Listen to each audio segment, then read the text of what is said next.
My husband's obsession with Freemasonry has been tearing apart our marriage, but I just found out he hasn't even been a member for years. Before we begin, a quick favor. If you enjoy content like this, please click the subscribe button and support the channel. This way you'll ensure you never miss amazing videos. Hi there. The long and short is that for about 6 years now my husband has been a Freemason and I have always supported him on this. My grandfather was a Freemason, so it's not really new to me or anything, and I don't believe in any of the conspiracy crap you find online, but I'm starting to think it may not be the best for him. My grandpa always used to say it went family work masonry, but in my husband's case it's more masonry. Masonry then family then work then masonry again. He attends lodge nearly every night. For context, my grandpa would go a couple times a month, and yet he's only a fellow crafts, so not a part of the add-on things like the Scottish Rite or Shriners or anything. I genuinely don't know how he has the stamina for it, because I'm a part of an improv theater club and frankly, every other week is enough. Sometimes he's gone for hours, other times an hour or even less. When I ask him what he's doing, he gets defensive and says he can't tell me because he has to maintain secrecy. I knew full well there'd be some lessons and ceremonies I wouldn't exactly be getting a front row seat for, but I don't think it's that unfair. I ask what he could be possibly doing that occupies him practically daily. How some days when he comes back early he goes to his man cave to do more work for them. Apparently he's volunteered to do admin work for his Grand Lodge. But like, when does it end? He doesn't get paid for any of this and he spends so much on dues to actually do this. I've even tried to get involved via the Order of Eastern Star, something I've always wanted to be a part of. But he point-blank shut it down and said that we can only look into that when he becomes a Master Mason, which is apparently still years away. And it's not even just our marriage it's affecting. Some weeks he's out so late with his lodge buddies that he doesn't take care of himself. There's been times he hasn't worn clean clothes or shaved, and plenty of times he's gone into work without showering. Sometimes he doesn't even go into work and just calls in hours late to say he's been called for urgent lodge business. His boss is too good to him and lets it slide because he's genuinely blown away that my husband's in the Masons and thinks these meetings must be dead important. Like, I get a lot of these guys are going to be retired, but Jesus Christ, surely they have to know how it works. It's making a bad impression with people, and I genuinely can't remember the last time we did a thing together as a couple. Plus our bedroom has been dead for at least a year, which I've sort of put up with because I have a low libido, but I guess it's just another symptom. Every time I ask him to do anything he just tells me he's too tired, I guess. How do I get it across to him? His Masonic life needs to slow down. It's not even affecting just me, it's affecting our whole lives. But I don't even know where to begin. I don't want him to leave the Masons. Just maybe calm it down a little so we have our lives back.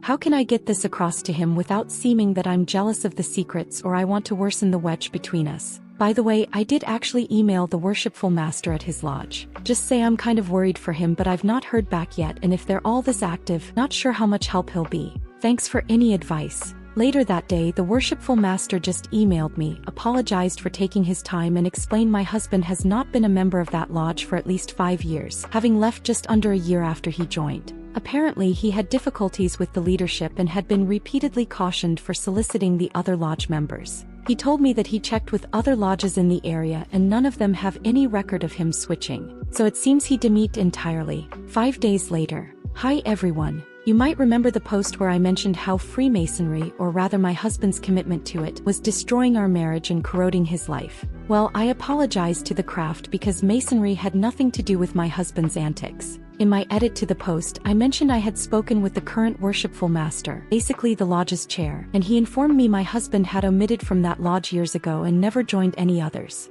He did suggest it could be a clandestine lodge, and in a way I hoped this would be the case, but I think we both knew that was highly unlikely. He also ended up putting me through to a past master who was senior warden of the lodge around the time my husband quit, and apparently it was a jumped before he was pushed situation. I did mention my husband was in trouble for soliciting his brothers, but the worshipful master couldn't tell me anymore. The past master vaguely remembered it, and while it seems no one was exactly sure what he was soliciting them about, it was described as invasive and strange behavior. Me and the past master, David, might as well use names, had a good long chat before he offered to join me in discussing this with my husband Kevin, with the hope being we could get through to him and steer him off whatever course he was on. Sadly, I don't have good news. David came round on Monday and we talked a lot beforehand. Kevin was out, of course. Most of our chat was just him being generally supportive, but he did start asking questions that were definitely leading into the clandestine lodge route, though he dropped that as a theory when the lack of self-care became evident. Midway through our conversation, Kevin comes home, and when he comes in, I say there's somebody I'd like him to meet, and he just deflects by saying he's tired from lodge and will have to do it tomorrow. David introduces himself anyway, explicitly as a past master.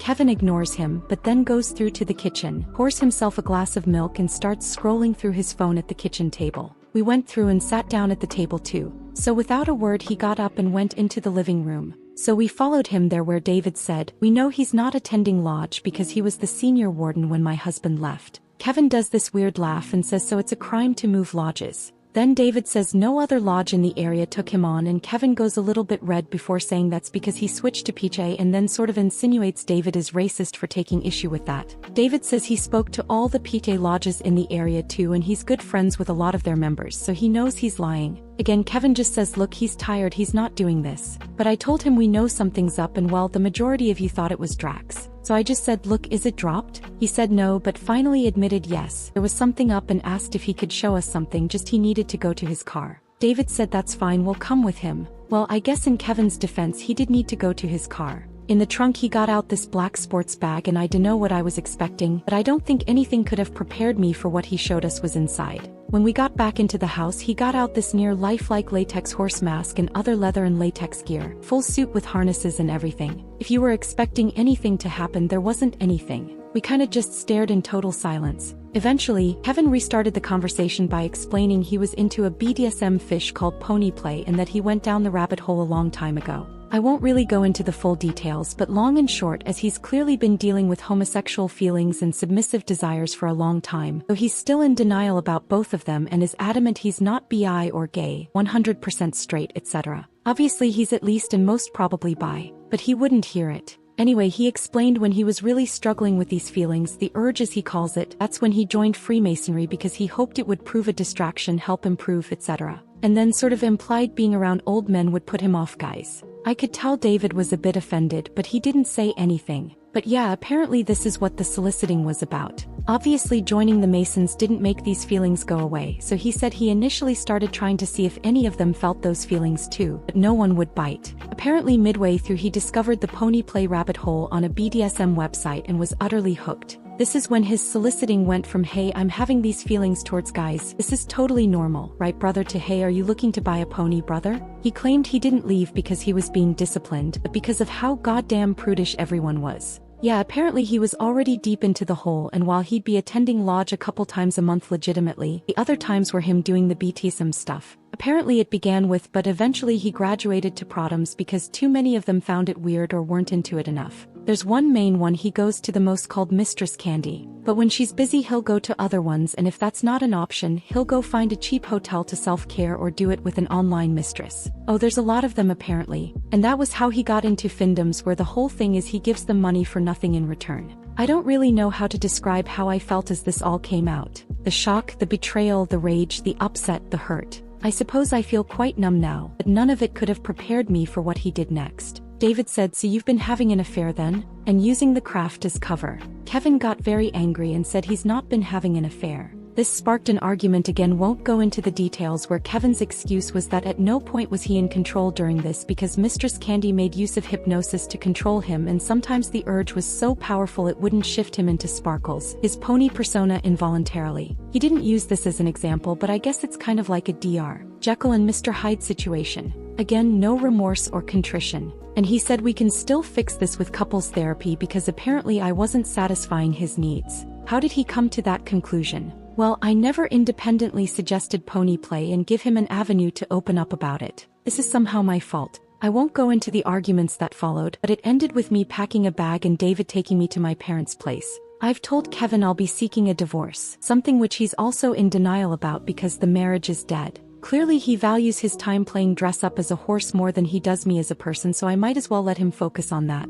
I'm staying with my parents right now and taking some time off work until I can clear my head. Can't sleep, so I figured I might as well try and get this out of my system. It has helped, honestly. I'm also currently no contact with Kevin, and it'll be staying that way until I can serve him papers. Who knows what the future holds there, but he won't be in it though if he wanted some good news. I'm finally joining the Order of Eastern Star. David explained to me. I can join via my grandfather, so I'm going to be meeting with the secretary next week. Thanks for being on this wild ride and helping me see reasons. I guess I would probably have got here anyway when the worshipful master messaged me, but it was nice to know I had people on here, and especially those who talked it through with me in DMs. You guys know who you are and you are awesome. Otherwise, have a great day and peace out.